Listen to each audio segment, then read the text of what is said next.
Her alarm goes off and she gets up to watch the morning news. Doesn't work no more but tells a lot of stories about her youth. Drinks more lately. सभी दोस्तों को रजनी का प्यार भरा नमस्कार। तो त्योहारों की शुरुआत हो गई है, तो ऐसे में घर की साफ सफाई, सजावट या यूं कहूं कि घर का मेकओवर सभी का घर का शुरू हो गया है। तो मेरी भी शुरुआत हो गई है और सबसे पहले मैं आई हूं अपनी बैल्कनी में क्लीनिंग के लिए।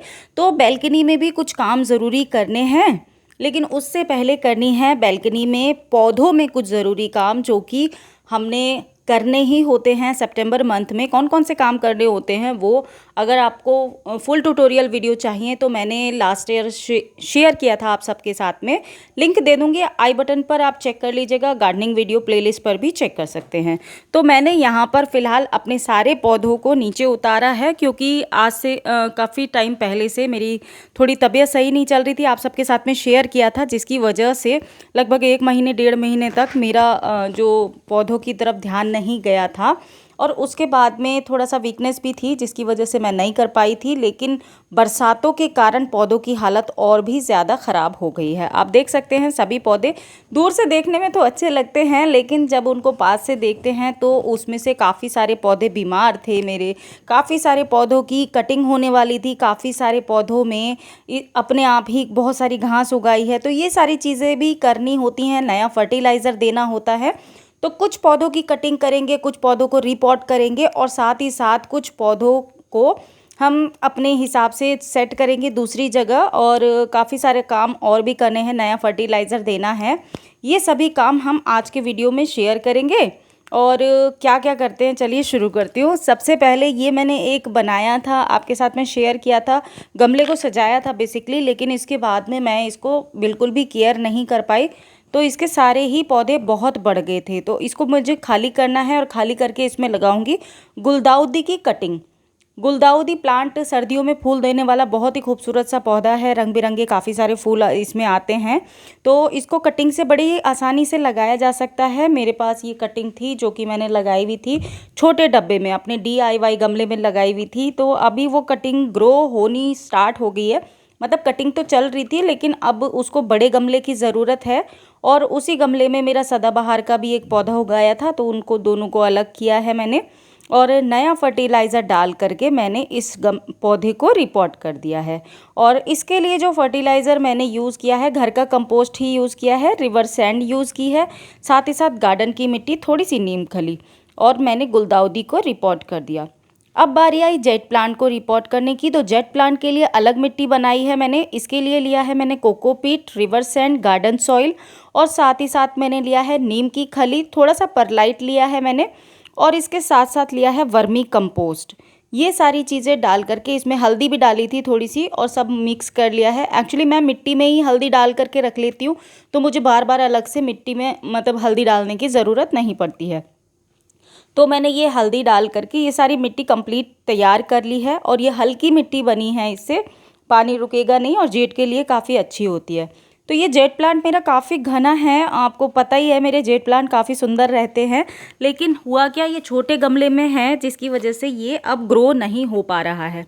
रूट रॉटिंग हो गई है। अगर मैं अब इसका गमला चेंज नहीं करती तो ये आगे ग्रो नहीं होता और इसकी पत्तियाँ पीली पड़ने लगती या झड़ने लगती, क्योंकि वैसे भी अब सर्दियां आ रही हैं। तो इसीलिए अगर आपका जेट प्लांट ग्रो नहीं कर रहा ना, तो आप ये काम कर सकते हैं। अब देखिए रूट रॉटिंग हो गई है, सारी जड़ों में मिट्टी फंस गई है, जड़ें काफ़ी बड़ी हो गई हैं। इसको अलग अलग करने के लिए मुझे लिटरली इतनी शार्प ब्लेड टाइप का जो है मेरे पास, खुरपी टाइप की, तो उससे मैं यहाँ पर थोड़ा सा मिट्टी अलग कर रही हूँ और जड़ों को खोल रही हूँ। इससे क्या होता है, जब जड़ों को हवा लगेगी, फिर नई मिट्टी मिलेगी खाद वाली, तभी हमारा पौधा अच्छे से और ग्रो होगा। तो मेरे से जितनी मिट्टी हो सकता था मैंने निकाल दी है। थोड़ी सी जड़ें भी हमने ट्रिम कर दी हैं, क्योंकि पौधा काफ़ी बुशी है और ये गमला काफ़ी बड़ा था। तो इसमें मैं 2 जेट प्लांट लगा रही हूँ। एक तो ऑलरेडी काफ़ी घना है, दूसरा जेट प्लांट भी रिपोर्ट करना ज़रूरी है, क्योंकि ये गमला छोटा था, ये DIY प्लांटर ही था जिसमें मैंने लगाया हुआ था। और ये काफ़ी टाइम हो गया इसमें लगे लगे, लगभग साल हो गया है, और ये काफ़ी बड़ा भी हो गया है प्लांट। तो इसको भी मैंने इसी सेम गमले में लगा दिया। लगाने के बाद में ऊपर से थोड़ी सी मिट्टी डाल देंगे, जिससे कि इसकी जड़ें ओपन ना रहें, क्योंकि खुले में रहेंगी तो ये पौधा हमारा ख़राब हो जाएगा। तो पौधा लगाने के बाद में ऊपर से मिट्टी ज़रूर लगानी चाहिए। अब बारी आ गई है मेरे फाइकस प्लांट की। मेरे पास एक ये फाइकस का प्लांट है, बहुत ही खूबसूरत सा लगता है, छोटी छोटी पत्तियों वाला है, लेकिन इसके अंदर टर्टल वाइन बहुत सारी ग्रो कर गई है खुद ही। एक्चुअली हुआ क्या था, मैंने यहाँ पर थोड़ी सी टर्टल वाइन की कटिंग रखी थी और वो लगाना भूल गई, कटिंग इसी के अंदर रखी रह गई, और उससे क्या हुआ, बरसातों में आप देख सकते हैं कितनी सारी टर्टल वाइन इस प्लांट के अंदर अपने आप लगभग 1 से 1.5 महीने में हो गई है। ये देख सकते हैं आप कितनी सारी टर्टल वाइन है। तो मैं हमेशा कहती हूँ ना आपसे कि अगर आपको कभी इंडोर लगाना है या ऐसा प्लांट लगाना है जिससे आप सैकड़ों पौधे लगाएं, तो आप टर्टल वाइन को ज़रूर लगाइए। हैंगिंग बास्केट में बहुत सुंदर लगती है, साथ ही साथ ये वाइन जो है कभी ख़त्म नहीं होती। विंटर आने वाली है तो विंटर में हमेशा बिल्कुल सूख जाती है, लेकिन फिर जैसे वेदर आता है ना, वो फिर दोबारा से ग्रीन हो जाती है। उसकी छोटी छोटी कटिंग लगा देंगे तब। इसके बाद में अब ये देखिए, मैंने इसके अंदर से जितनी भी टर्टल वाइन थी वो निकाल दी है और इसको अच्छे से गुड़ाई करके इसके अंदर मैंने थोड़ा सा फर्टिलाइज़र दिया है, वही अपना कंपोस्ट जो थी अपने घर की बनाई हुई कंपोस्ट दी है, और थोड़ी सी वर्मी कंपोस्ट मिक्स करके दे दी। थोड़ी सी नीम की खली ऊपर से मैंने स्प्रिंकल कर दी जिससे कि कीड़े वगैरह ना लगे। और अब कोई भी प्लांट को अगर आपको शेप देना है, किसी प्लांट की ग्रोथ नहीं हो रही है या फिर किसी प्लांट को आपको कलियां वगैरह नहीं आ रही है, तो इस टाइम वेदर है, आप कटिंग वगैरह कर सकते हैं। तो मैंने भी इसको एक कटिंग करके देखिए थोड़ा राउंड शेप दे दिया। इसके बाद में बोट लिली की बारी आई, तो बोट लिली का प्लांट जो है उसके भी नीचे जब प्लांट काफ़ी घना हो जाता है तो कुछ पत्तियां सूखने लगती हैं। मेरे इस प्लांट में मिट्टी कम थी तो इसके अंदर की जो सूखी हुई पत्तियां थीं वो मैंने अलग कर दी हैं और इसके अंदर थोड़ी सी गुड़ाई करके मिट्टी डाल दी है। और साथ ही साथ इसके अंदर काफ़ी सारे पब्स देता रहता है ये पौधा टाइम टू टाइम। तो इसके अगर हमें इस टाइम पर रिपोर्ट करते हैं या फिर पब्स लगाते हैं, निकाल करके मल्टीप्लाई करके आप लगा लेते हैं दूसरे गमले में, तो काफ़ी अच्छे सारे प्लांट बन जाएंगे। इसी तरीके से मैं बात करूँगी हमारे कड़ी पत्ता की। तो कड़ी पत्ता के लिए बहुत ज़रूरी है इस टाइम पर ये सभी काम करना। देखिए इसके अंदर भी टर्टल वाइन अपने आप ग्रो हो गई थी, मनी प्लांट भी ग्रो हो गई थी, तो मैंने मनी प्लांट लगा दी है। क्योंकि इस टाइम पे अगर आपके प्लांट में कोई खरपतवार है तो उसको निकाल दीजिए। दूसरी चीज़ ये कि अगर आपका प्लांट ग्रो नहीं कर रहा है और मुरझाया हुआ, या मतलब उसके पत्ते इतने ज़्यादा ग्रीन नहीं हैं, हल्के पीले से हैं अगर कड़ी पत्ता के पत्ते, तो आप उसकी थोड़ी कटिंग कर दीजिए। बीमार या मुरझाए हुए जो कड़ी पत्ता है उसको निकाल दीजिए, जैसे कि मैंने निकाला है यहाँ पर इस तरीके से, क्योंकि कटिंग करने से ये बहुत अच्छे से ग्रो होता है। हालांकि अभी सर्दियों में थोड़ा सा इसका टाइम नहीं है, थोड़ा ग्रो स्लो करता है, लेकिन फिर भी हाँ इन चीज़ों का ध्यान रख सकते हैं कि इसकी मिट्टी गीली ना रहे, हमेशा गीली नहीं रहनी चाहिए, क्योंकि गीली रहती है तो इसमें कीड़े वगैरह लग जाते हैं। तो बस इसकी मिट्टी को मैंने गुड़ाई करके इसके अंदर भी थोड़ा फर्टिलाइज़र दे दिया है। अब बारी आई ये सारे प्लांट को कटिंग करने की। मेरे बोगनविला वगैरह जितने भी हैं यहाँ पर लगे हुए, ये काफ़ी भारी गमले हैं, बड़े बड़े गमले हैं, तो इनको मैं बार बार नहीं उठा सकती, तो इस वजह से मैंने यहाँ पर इसी तरीके से इसकी जो एक्स्ट्रा फूल जो आ जाते हैं उसके बाद में सूख जाते हैं, उनकी ज़रूर कटिंग करनी चाहिए। एक्स्ट्रा स्टेम जो हैं जिन पर एक बार फूल आ जाते हैं उसके बाद में उनकी कटिंग कर देनी चाहिए, उसी से नई ब्रांचेस निकलती हैं, तो फिर नए फूल उसी के ऊपर निकलते हैं। तो इस टाइम पर बोगनविला में भी ज़रूर कटिंग कर देनी चाहिए। मैं अपने गुड़हल में, बोगनविला में, गुलाब में इसी टाइम पर कटिंग कर रही हूँ। जो बीमार पत्तियाँ हैं या ख़राब पत्तियाँ हैं वो सब निकाल दी हैं, और आप देख सकते हैं इतने सारी मेरी ये सब कटिंग है। अब आसपास में जिसे भी ज़रूरत होगी मैं दे दूँगी उनको।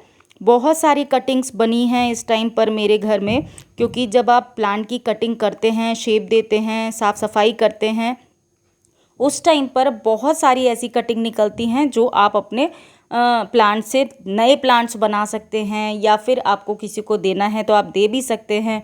अब देखिए ये ड्रेसिना के प्लांट के अंदर मेरे पब्स निकल गया था इसी का, बोट लिली वाले प्लांट का। तो बोट लिली के प्लांट का पब जो था वो मैंने अलग कर दिया है, और इसके अंदर भी टर्टल वाइन ग्रो हो गई थी तो वो भी मैंने अलग कर दी।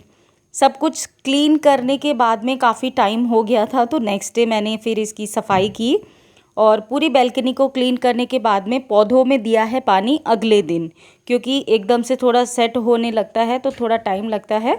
तो पानी देने के बाद में अच्छे से शावर कर दिया, मिट्टी में भी पानी दे दिया है और अभी प्लांट हमारे कुछ इस तरीके से लग रहे हैं।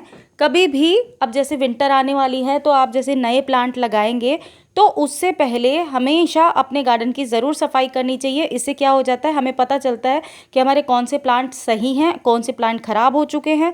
जो गमले खाली करने वाले होते हैं वो इस टाइम पर खाली करके रख सकते हैं, गार्डन की सफाई भी हो जाती है। और अब हमें विंटर के लिए जो भी अगर वेजिटेबल ग्रो करनी है या फिर आपको जो भी फूलों वाले पौधे लगाने हैं वो इस टाइम पर, अब बीज लगाने हैं तो बीज लगा सकते हैं, नए पौधे ला करके लगाने हैं तो नए पौधे ला करके लगा सकते हैं। ये देखिए जो मैंने पब्स वगैरह निकाले थे वो इस तरीके से मैंने छोटे छोटे गमलों में शिफ्ट कर दिए हैं और बैल्कनी गार्डन कुछ इस तरीके से लग रहा है। अभी लाइटिंग वगैरह करनी है, इसके गमले पेंट करने हैं, स्टैंड वगैरह को पेंट करना है, बहुत सारे काम हैं, बैल्कनी का मेकओवर करना है।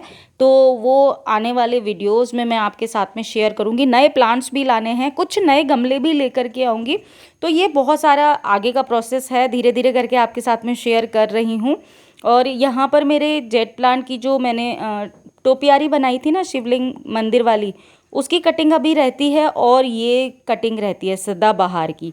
इस टाइम पर अगर आप सदाबहार की कटिंग कर देंगे तो फिर ये बड़े अच्छे से ग्रो होगा, नई ब्रांचेस निकालेगा और ये जो लेगी सा हो जाता है ना, ये बिल्कुल ठीक हो जाएगा। क्योंकि नई ब्रांचेस जब ग्रो होंगी तब उसके ऊपर फूल भी छोटे से प्लांट के ऊपर ही आ जाएंगे। मैंने लास्ट ईयर भी इसी की कटिंग की थी तो अच्छे से फूल भी आए और अब ये बड़ा हो गया है, फिर से करूँगी। रहा मोगरा की बात, तो अब ये डोरमेंसी पीरियड में जा रहा है, सर्दियों में इस पर थोड़े कम फूल आते हैं। तो इसको कटिंग वटिंग हल्की सी करके फर्टिलाइज़र दे दें और पानी ज़्यादा ना दें, धूप में रख सकते हैं। और मैंने अभी स्नेक प्लांट की कटिंग लगाई थी पत्ती से, आप सबके साथ में शेयर किया था। और वो मेरी जो चिड़ियाँ आती हैं, कबूतर आते हैं दाना लेने के लिए, उन्होंने वो बिल्कुल निकाल दी, उखेड़ दी है बिल्कुल। तो अभी वो दोबारा से लगानी पड़ेगी, दिखाऊंगी अभी आगे आपको। तो इस तरीके से करके ये देखिए यहाँ पर ये मेरे लगा हुआ है 9 o'clock या 9 to 5 जिसको बोलते हैं वो, और हाइब्रिड विंग का।